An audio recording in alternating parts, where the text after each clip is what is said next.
count on. This is LEX 18 News at 6.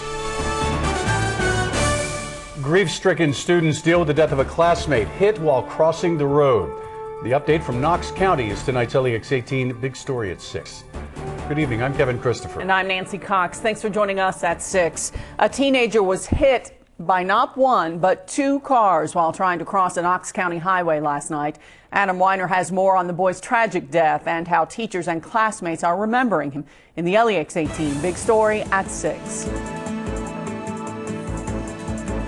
It was not a normal day at the Knox County Middle School. We're all still kind of trying to process it, especially the kids. Process the untimely and tragic death of a 14-year-old. And there's just a kind of a general consensus that he was kind of a gentle giant. He was a really tall kid, like maybe 6'4". Always had a little grin on his face. Tall, quiet, friendly. Shane Smith was here one moment and gone the next. The accident happened right about here. We're just a few miles north of Barberville. Police say Shane Smith and his buddies were trying to cross the southbound lanes of 25 East when Shane was hit. Police say Smith was hit by one car and then hit by a second car that was trying to avoid the collision.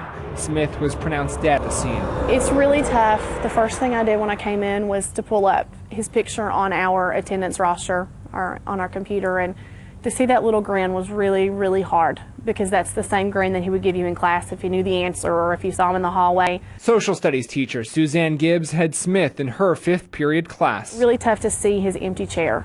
So yeah, it's really hard to kind of contain those emotions. Gibbs, along with fellow teachers and guidance counselors, have been helping students cope, in part by creating this mural of messages and leaving notes on his locker. Covering the news in Knox County, Adam Weiner, LEX 18 News. To help the Smith family with finances, a fund has been set up at the Fork Bank, and they've scheduled a car wash to raise money. Details are on our website, lex18.com. Family